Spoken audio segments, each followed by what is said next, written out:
Hello friends, कैसे हैं आप। हिंदी साहित्य की इस क्लास में आपका बहुत बहुत स्वागत है, जहां पर हम आचार्य शुक्ल द्वारा लिखित हिंदी साहित्य का इतिहास विस्तार से पढ़ते हैं। इसके अंतर्गत अब हम आधुनिक काल काव्य खंड का अध्ययन कर रहे हैं, जिसको आचार्य शुक्ल ने दो धाराओं में बांटा है और हमारा अध्ययन अभी पुरानी काव्य धारा में चल रहा है।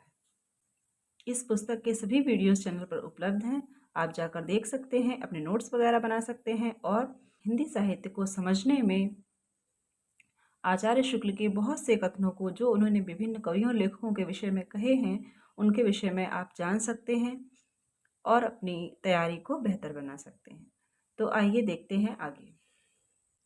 कुछ कवियों को हमने इससे पहले के वीडियो में पढ़ा था और आइए अब पढ़ते हैं आगे के कवियों को, जो कि पुरानी काव्यधारा के अंतर्गत आते हैं। पंडित श्रीधर पाठक। पाठक जी का संबंध भी लोग खड़ी बोली के साथ ही अक्सर बताया करते हैं, पर खड़ी बोली की कविताओं की अपेक्षा पाठक जी की ब्रज भाषा की कविताएं ही अधिक सरस, हृदयग्राहिणी और उनकी मधुर स्मृति को चिरकाल तक बनाए रखने वाली हैं। यद्यपि उन्होंने समस्या पूर्ति नहीं की, नायिका भेद के उदाहरणों के रूप में कविता नहीं की, पर जैसी मधुर और रस भरी ब्रजभाषा उनके ऋतु संहार के अनुवाद में है, वैसी पुरानी कवियों में किसी किसी की ही मिलती है। श्रीधर पाठक ने भी ब्रजभाषा में कविता की है और खड़ी बोली में भी इन्होंने कविताएं की हैं। तो आचार्य शुक्ल कहते हैं कि खड़ी बोली की कविताओं की अपेक्षा पाठक जी की ब्रजभाषा की कविताएं ही अधिक सरस, हृदयग्राहिणी और उनकी जो स्मृति है उसको काफी दिनों तक, चिरकाल तक बनाए रखने वाली है। यद्यपि उन्होंने समस्या पूर्ति नहीं की, श्रीधर पाठक जी ने समस्या पूर्ति नहीं की, नायिका भेद के उदाहरणों के रूप में भी कविताएं नहीं की, पर जैसी मधुर और रस भरी ब्रजभाषा उन्होंने जो ऋतु संहार का अनुवाद किया है, उसकी जो ब्रजभाषा है वो बहुत मधुर और रस भरी है। इतनी सरस है वो ब्रजभाषा की वैसी तो पुराने कवियों में किसी किसी की ही मिलती है। उनके सवैयों में हम ब्रजभाषा का जीता जागता रूप पाते हैं। जो पाठक जी ने सवैये लिखे हैं उसमें आचार्य शुक्ल कहते हैं कि ब्रजभाषा का जीता जागता रूप हमें उनके सवैयों में मिलता है।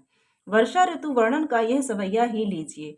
वर्षा ऋतु वर्णन का जो सवैया रचा है पाठक जी ने, उसका उदाहरण यहाँ पर रखा है शुक्ल जी ने। बारी फुहारी भरे बदरा सोई सोहत कुंजर से मतवारे, बीजुरी ज्योति ध्वजा फहरे घन गर्जन शब्द सोई है नगारे, रोर को घोर को और न छोर नरेशन की सी छटा छविधारे, कामिन के मन को प्रिय पावस आयो प्रिय नव मोहिनी डारे। जो वर्षा ऋतु है उसका वर्णन किया है। बारी फुहारी भरे बदरा सोई सोहत कुंजर से मतवारे, बीजुरी ज्योति ध्वजा फहरे घन गर्जन शब्द सोई है नगाड़े। यहाँ पर इन्होंने जो बादलों की गर्जना है उसको नगाड़े की संज्ञा दी है। बाबू जगन्नाथ दास रत्नाकर। ब्रजभाषा की पुरानी परिपाटी के कवियों में रत्नाकर जी का स्थान बहुत ऊंचा माना जाता है। बाबू जगन्नाथ दास रत्नाकर जो हैं वो ब्रजभाषा की जो पुरानी परिपाटी के कवि हैं उनमें इनका स्थान बहुत महत्वपूर्ण है आधुनिक काल में। इनका जन्म काशी में भाद्रपद शुक्ल षष्ठी संवत 1923 और मृत्यु आषाढ़ कृष्ण 30 संवत 1989 को हरिद्वार में हुई। भारतेंदु के पीछे 1946 संवत से ही ये कविता करने लगे थे। हिंडोला आदि पुस्तकें इनकी बहुत पहले निकली थी।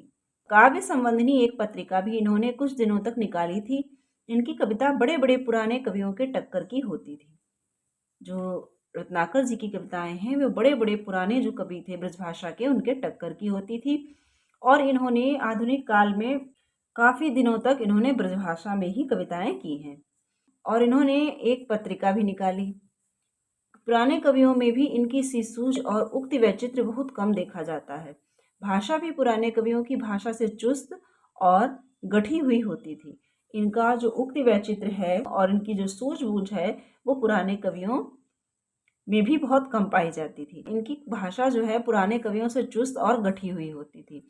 ये साहित्य तथा ब्रज भाषा काव्य के बहुत बड़े मर्मज्ञ माने जाते थे। ये साहित्य के साथ साथ ब्रज भाषा काव्य के भी बहुत अच्छे मर्मज्ञ माने जाते थे। और ये आधुनिक काल में भी ब्रज भाषा के ही समर्थक रहे।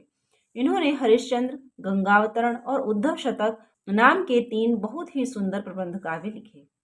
ये प्रबंध काव्य हैं 3 बाबू जगन्नाथ दास रत्नाकर के, हरिश्चंद्र, गंगावतरण और उद्धव शतक। ये इनकी तीनों रचनाएं बहुत प्रसिद्ध भी हैं, जिसमें से उद्धव शतक तो बहुत ही प्रसिद्ध है और ये तीनों प्रबंध काव्य हैं। अंग्रेज कवि पोप के समालोचना संबंधी उद्धव शतक में गोपी उद्धव संवाद और भ्रमर गीत परंपरा है। अंग्रेज कवि पोप के समालोचना संबंधी प्रसिद्ध काव्य एसे ऑन क्रिटिसिज्म का रोला छंदों में अच्छा अनुवाद इन्होंने किया है। इन्होंने पोप के निबंधों का अंग्रेज कवि पोप के निबंधों का रोला छंदों में इन्होंने अनुवाद किया। उनका जो एसे ऑन क्रिटिसिज्म है उसका रत्नाकर जी ने रोला छंदों में अनुवाद किया है। फुटकल रचनाएं तो इनकी बहुत अधिक हैं, श्रृंगार और वीर दोनों की। फुटकल रचनाएं तो इनकी बहुत अधिक हैं, श्रृंगार की भी और वीर रस की भी। इनकी रचनाओं का बहुत बड़ा संग्रह रत्नाकर के नाम से नागरी प्रचारिणी सभा द्वारा प्रकाशित हो चुका है। रत्नाकर नाम से इनकी रचनाओं का बहुत बड़ा संग्रह प्रकाशित हो चुका है। तो रत्नाकर क्या है? जगन्नाथ दास रत्नाकर की रचनाओं का संग्रह है। गंगावतरण में गंगा के आकाश से उतरने और शिव के उन्हें संभालने के लिए सन्नद्ध होने का वर्णन बहुत ही ओजपूर्ण है। गंगावतरण का विषय क्या है? गंगावतरण में गंगा के आकाश से उतरने और शिव के उन्हें अपनी जटाओं में संभालने का प्रसंग वर्णित है, जो बहुत ही ओजपूर्ण है।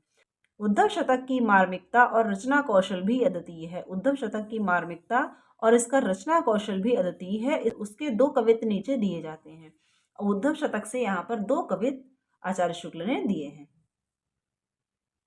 कान्हदूत कैधो ब्रह्मदूत हुए पधारे आप, धारे प्रण फेरन को मति ब्रजवारी की, कहे रत्नाकर पै प्रीति रीति जानत ना ठानत अनीति आन नीति ले अनारी की, मान्यो हम कान ब्रह्मा एक ही कहो जो तुम, तहु हमें भावत न भावना अन्यारी की, जय हैं बन बिगड़ न बारिधिता बारिध की, बूंदता बिलय हैं बूंद बिवस बेचारी की।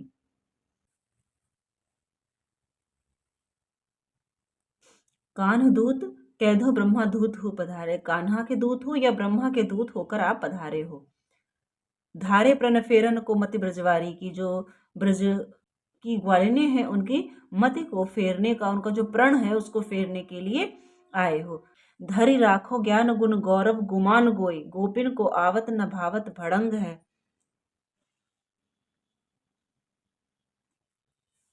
कहे रत्नाकर करत टाए टाए वृथा, सुनत न को यहाँ यह मोहचंग है, कि अपना ये ज्ञान जो है ये अपने पास ही रखे रहो। ये गोपियों को इससे कोई सरोकार नहीं है, ये सब गोपियों को नहीं भाता है। कहे रत्नाकर करत टाए टाए वृथा, ये फालतू ही वृथा ही बोल रहे हो। सुनत न को यहाँ यह मुहचंग है, ये मुहचंग ये कोई यहाँ पर बात आपकी नहीं सुन रहा है। और हूँ उपाय के ते सहज सुढंग, उधो सांस रोकी बे को कहा जोग ही कुढंग है। कुटिल कटारी है अटारी है उतंग, अति जमुना तरंग है तिहारो सतसंग है।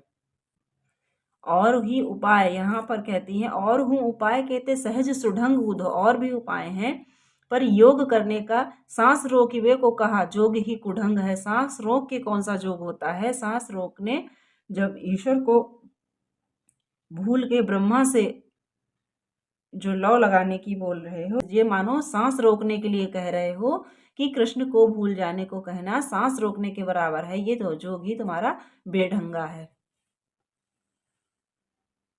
यहाँ पर आपने बाबू जगन्नाथ दास रत्नाकर को पढ़ा, जिनका की जन्म संवत 1923 में और मृत्यु 1989 में हरिद्वार में हुई थी और जन्म इनका काशी में हुआ था। ये ब्रज भाषा इनको बहुत प्रिय थी और ये ब्रज भाषा के बहुत अच्छे जानकार भी थे, मर्मज्ञ थे। एक तो यहाँ पर एक इनकी हिंडोला नाम की पुस्तक, यहाँ पर इनकी रचनाएं भी आचार्य शुक्ल ने उद्धृत की हैं, जैसे हिंडोला। और भारतेंदु के ठीक बाद ही ये अपनी ब्रजभाषा में कविता करने लगे थे। दूसरी हरिश्चंद्र, गंगावतरण और उद्धव शतक, ये तीनों प्रबंध काव्य हैं। उसके बाद रोला छंदों में इन्होंने पोप के एसे ऑन क्रिटिसिज्म का अच्छा अनुवाद भी किया। और यहाँ पर गंगा अवतरण का विषय भी आपको पता चला कि गंगा के आकाश से उतरने की कथा है। और उद्धव शतक तो बहुत ही प्रसिद्ध रचना है, ये तो आप जानते हैं कि उद्धव गोपी संवाद पर आधारित है। अब आइए देखते हैं राय देवी प्रसाद पूर्ण। कानपुर के पूर्ण जी की कविता भी ब्रज भाषा के पुराने कवियों का स्मरण दिलाने वाली होती थी। इनकी कविता भी पुराने कवियों की सी थी, इसीलिए इनको पुरानी काव्यधारा में रखा गया है। पुराने कवियों की कविताओं का स्मरण दिलाने वाली इनकी कविता थी। जब तक ये कानपुर में रहे तब तक कविता की चर्चा की बड़ी धूम रही। जब तक ये कानपुर में रहे तब तक कविता की चर्चाएं चलती रहीं बड़ी धूमधाम से। वहाँ के रसिक समाज में पुरानी परिपाटी के कवियों की बड़ी चहल पहल रहा करती थी। वहाँ जो रसिक समाज था उसमें पुरानी परिपाटी पर जो रचना करते थे कवि, उनकी बहुत चहल पहल रहा करती थी। पूर्ण जी ने कुछ दिनों तक रसिक वाटिका नाम की एक पत्रिका भी चलाई। रसिक वाटिका पत्रिका किसकी है? राय देवी प्रसाद पूर्ण। ये भी आपका क्वेश्चन बन सकता है, ये नोट कर लेना कि रसिक वाटिका पत्रिका को कुछ दिनों तक पूर्ण जी ने चलाया था, जिसमें समस्या पूर्तियां और पुराने ढंग की कविताएं छपा करती थी। एक किस प्रकार की रसिक वाटिका पत्रिका थी? इसमें पुराने ढंग की कविताएं और समस्या पूर्तियां छपा करती थी। खेद है कि केवल 47 वर्ष की अवस्था में ही संवत 1977 में इनका देहांत हो गया। पूर्ण जी का देहांत केवल 47 वर्ष की अवस्था में संवत 1977 में हो गया था। इनकी रचना कैसी सरस होती थी और ललित पदावली पर इनका कैसा अच्छा अधिकार था, इसका अनुमान इनके धाराधर धावन मेघदूत का अनुवाद से उद्धृत इस पद से हो सकता है। धाराधर धावन नाम से इन्होंने मेघदूत का अनुवाद किया था, तो ये भी इम्पोर्टेंट है। धाराधर धावन किसकी रचना है? एक क्वेश्चन तो यहाँ से बनता है, तो ये पूर्ण जी की रचना है। और दूसरी बात, इसका विषय क्या है? ये अनुदित रचना है जो कि मेघदूत का अनुवाद है। इसका ही एक पद यहाँ पर उद्धृत किया है इनकी रचना का उदाहरण देने के लिए। इनकी जो पदावली थी वो कितनी सरस और ललित पदावली थी, उसका उदाहरण देने के लिए आचार्य शुक्ल ने यहाँ पर दिया है। नव कलित केसर वलित हरित सुपीत नीप निहारिक करि असन दल कंदलीन जो कलियाहि प्रथम कछार पै हे घन विपिन थल अमल परिमल पाए भूतल की भली मधुकर मतंग कुरंग वृंद जनाए हैं तेरी गली। इस प्रकार की पूर्ण जी की कविता थी। श्री वियोगी हरि ब्रजभूमि ब्रज भाषा और ब्रजपति के वे अनन्य उपासक हैं। ब्रजभूमि के भी, ब्रज भाषा और ब्रजपति तीनों के अनन्य उपासक श्री वियोगी हरि जी थे।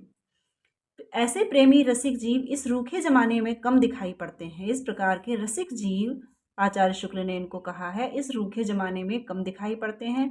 उन्होंने अधिकतर पुराने कृष्ण भक्त कवियों की पद्धति पर बहुत से रसीले तथा भक्तिभावपूर्ण पदों की रचना की, जिन्हें सुनकर आजकल के रसिक भक्त भी बलिहारी हैं।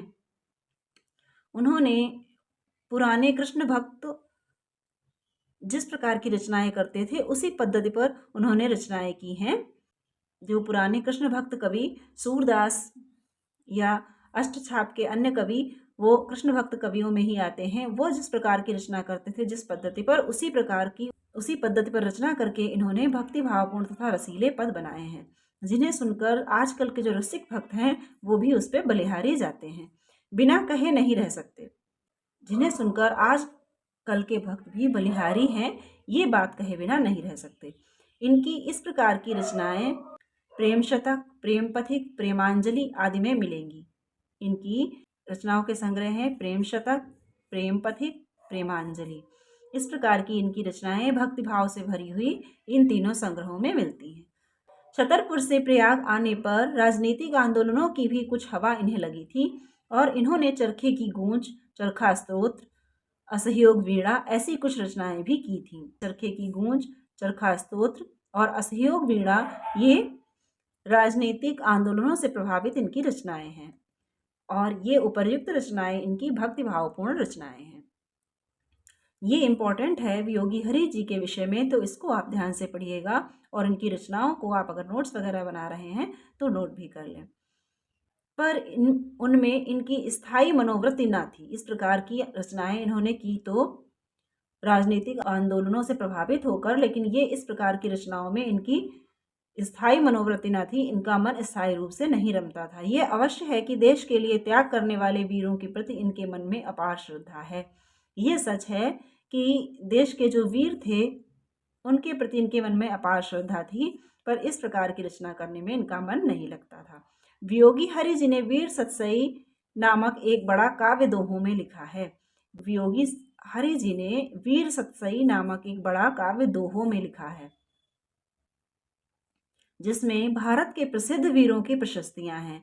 वियोगी हरि जी ने जो वीर सतसई की रचना की है दोहों में, उसमें क्या है, उसमें भारत के प्रसिद्ध वीरों की प्रशस्तियां हैं। यहाँ से भी आपका प्रश्न बन सकता है कि वीर सतसई का विषय क्या है। वीर सतसई में भारत के प्रसिद्ध वीरों की प्रशस्तियां हैं। इस ग्रंथ पर इन्हें प्रयाग के हिंदी साहित्य सम्मेलन से 1200 रुपये का पुरस्कार मिला था। इनकी वीर सतसई नामक रचना पर इनको हिंदी साहित्य सम्मेलन से 1200 रुपये का पुरस्कार मिला था। इसके कुछ दोहे देखिए, यहाँ पर वीर सतसई के दोहे उदाहरण स्वरूप आचार्य शुक्ल ने दिए हैं। पावस ही में धनुष अब, नदी तीर ही तीर, रोदन ही में लाल द्रग, नवरस ही में वीर, जोरि नाव संग सिंह पद, करत सिंह बदनाम, होए हो कैसे सिंह तुम कर श्रृगाल के काम, या तेरी तलवार में नहीं कायर अब आब, दिलहू तेरो बुझ गयो वामे नेक नताव। इस प्रकार की इनकी रचना थी कि पावस ही में धनुष, अब वर्षा ऋतु में ही धनुष केवल देखने को मिलता है, जो इंद्रधनुष निकलता है। नदी तीर ही तीर, नदी का जो तीर होता है, किनारा होता है, वही अब तीर है। रोदन ही में लाल द्रग, रोने पर ही नेत्र लाल होते हैं, अर्थात लाल नेत्र अब क्रोध में और वीरता में, युद्धों में नहीं, अब रोने पे ही नेत्र केवल लाल होते हैं। नवरस ही में वीर, और वीर रस जो है वो केवल 9 रसों में ही शोभायमान होता है, ऐसे नहीं दिखाई पड़ता। जोरि नाव संग सिंह पद, अब नाम के साथ सिंह पद जोड़कर सिंह को भी बदनाम करते हैं। होए है सिंह तुम, किस प्रकार सिंह हो सकते हो जो श्रृगाल के काम करते हो। या तेरी तलवार में, अब कायरों तुम्हारी तलवार में आब नहीं रहा, दिलहू तेरो बुझ गयो, अब तुम्हारा दिल भी बुझ गया है और दिल में भी ताब नहीं है। इस प्रकार के सुंदर दोहे इन्होंने वीर सतसई में लिखे हैं। इनको आप नोट कर लिया, इंपॉर्टेंट इसमें लगा लें। ये आपका पंक्तियों के रूप में पूछा जा सकता है, पंक्तियों के रूप में इम्पोर्टेंट है कि ये पंक्तियां किसकी हैं या किस ग्रंथ से ली गई हैं। श्री दुलारे लाल जी भार्गव। कविवर बिहारी लाल की परंपरा के वर्तमान प्रतिनिधि श्री भार्गव के दोहों की बारीकी साहित्य क्षेत्र में अपना कमाल खड़ी बोली। कविवर बिहारी लाल की परंपरा के प्रतिनिधि हैं भार्गव जी। भार्गव जी किसकी परंपरा के कवि हैं, तो ये बिहारी की परंपरा के कवि हैं। ये आपका इम्पोर्टेंट है। आधुनिक काल में खड़ी बोली के ज़माने में भी ये अपने दोहों की बारीकी से जो साहित्य का क्षेत्र है, साहित्य क्षेत्र में अपना कमाल दिखाते रहते हैं। बिहारी की प्रतिभा जिस ढांचे की थी उसी ढांचे की दुलारे लाल जी की भी है। बिहारी की प्रतिभा जिस ढांचे की थी, जिस प्रकार की थी, उसी प्रकार की इनकी भी है, इसमें संदेह नहीं। एक एक दोहे में सफाई के साथ रस से स्निग्ध व वैचित्र से चमत्कृत कर देने वाली प्रचुर सामग्री भरने का गुण इनमें भी है। जिस प्रकार बिहारी में था उसी प्रकार का गुण इनमें भी है कि एक एक दोहे में इन्होंने रस, स्निग्धता और वैचित्र का चमत्कार रखा है। एक दोहे में प्रचुर सामग्री भरने का गुण इनमें भी था। कुछ दोहों में देशभक्ति, अछूतोद्धार, राष्ट्रीय आंदोलन इत्यादि की भावना का अनूठेपन के साथ समावेश करके इन्होंने पुराने सांचे में नया मसाला डालने की अच्छी कला दिखाई है। कुछ दोहों में इन्होंने देशभक्ति, अछूतोद्धार, राष्ट्रीय आंदोलन इत्यादि की भावना भी रखी है। इसीलिए आचार्य शुक्ल कह रहे हैं कि इन्होंने पुरानी परिपाटी पर, बिहारी लाल जी की परिपाटी पर रचना की है। जो उन्होंने गागर में सागर भरा है अपने दोहों में, उसी प्रकार इन्होंने दोहों में आजकल की जो समस्याएं हैं, जो विषय हैं, उनको भरकर इस प्रकार का कार्य किया है जैसे पुराने ढांचे में नया मसाला भरा गया हो। उस प्रकार की इन्होंने अच्छी कला दिखाई है। आधुनिक काव्य क्षेत्र में दुलारे लाल जी ने ब्रजभाषा काव्य चमत्कार पद्धति का एक प्रकार से पुनरुद्धार किया है। आधुनिक काव्य क्षेत्र में इन्होंने ब्रजभाषा काव्य में जो चमत्कार पद्धति थी उसका एक प्रकार से फिर से उद्धार कर दिया है। इनकी दुलारे दोहावली पर टीकमगढ़ राज्य की ओर से 2000 का देव पुरस्कार मिल चुका है। इनकी जो दुलारे दोहावली है उस पर इनको टीकम गणराज्य की ओर से 2000 रुपए का देव पुरस्कार भी मिल चुका है। दोहावली के कुछ दोहे देखिए, इनकी दोहावली के कुछ दोहे आचार्य शुक्ल ने यहाँ पर दिए हैं। तन उपवन सही है कहा बिचुरन झंझावात, उड़े जात उर तरु जबै चलिवे ही की बात। दमकत दर्पण दरप दरदीप सिखा दुत देह, वह दृढ़ इक दिस दिपत यह मृद दस दिसन स्नेह। झरसम दीजे देश हित झरझर जीवन दान, रुक रुक यों चर्चा सरिस दैवो कहा सुजान। गांधी गुरु ते ज्ञान लय चरखा अनहद जोर, भारत शब्द तरंग पै बहत मुकुट की ओर। तो इस प्रकार की कविता दुलारे लाल भार्गव जी की थी। अभी थोड़े दिन हुए अयोध्या के पंडित रामनाथ ज्योतिषी ने राम कथा लेकर अपना रामचंद्रोदय काव्य लिखा। अभी थोड़े ही दिन हुए अर्थात जब आचार्य शुक्ल लिख रहे थे उसके कुछ दिन पहले रामनाथ ज्योतिषी ने राम कथा को लेकर रामचंद्रोदय काव्य लिखा। रामचंद्रोदय काव्य किसका लिखा हुआ है? तो रामनाथ ज्योतिषी का, जिस पर उन्हें 2000 रुपए का देव पुरस्कार मिला। ये देव पुरस्कार 2000 रुपए का जो भार्गव जी को मिला था वही इनको भी मिला, रामनाथ ज्योतिषी जी को। आधुनिक विषयों को लेकर कविता करने वाले कई कवि जैसे स्वर्गीय नाथूराम शंकर शर्मा, लाला भगवान दीन पुरानी परिपाटी की बड़ी सुंदर कविता करते थे। आधुनिक विषयों को लेकर कविता करने वाले कई कवि हैं जैसे स्वर्गीय नाथूराम शंकर शर्मा और लाला भगवान दीन। ये पुरानी परिपाटी पर रचना करते थे परंतु इनके विषय आधुनिक हुआ करते थे। पंडित गया प्रसाद जी शुक्ल स्नेही के प्रभाव से कानपुर में ब्रजभाषा काव्य के मधुर स्रोत अभी बराबर वैसे ही चल रहे हैं जैसे पूर्ण जी के समय चलते थे। गया प्रसाद शुक्ल स्नेही के प्रभाव से कानपुर में ब्रजभाषा काव्य के जो मधुर स्रोत जैसे पूर्ण जी के समय में चला करते थे अभी भी चलते हैं। नई पुरानी दोनों परिपाटियों के कवियों का कानपुर अच्छा केंद्र है। कानपुर नई और पुरानी परिपाटियों दोनों के कवियों का केंद्र है। ब्रजभाषा काव्य परंपरा किस प्रकार जीती जागती चल रही है ये हमारे वर्तमान कवि सम्मेलनों में देखा जा सकता है। ब्रजभाषा काव्य की परंपरा उस समय तक चल रही थी जब आचार्य शुक्ल ये इतिहास ग्रंथ लिख रहे थे, इसीलिए उन्होंने लिखा है ब्रजभाषा काव्य की परंपरा किस प्रकार जीती जागती चल रही है ये हमारे वर्तमान कवि सम्मेलनों में देखा जा सकता है। वर्तमान अर्थात तत्कालीन वर्तमान कवि सम्मेलन जो हुआ करते थे उसमें ब्रजभाषा काव्य सुनाई पड़ता था। फ्रेंड्स, आज यहाँ पर पुरानी धारा समाप्त होती है। इससे आगे की वीडियो में हम पढ़ेंगे नई काव्य धारा को। तब तक के लिए वीडियो अच्छा लगे तो लाइक कर दीजिएगा, शेयर कर दीजिएगा और सब्सक्राइब कर दीजिएगा ताकि इसी प्रकार के वीडियोस आपको आगे भी मिलते रहें और अपने अध्ययन में आप इससे लाभ उठाते रहें।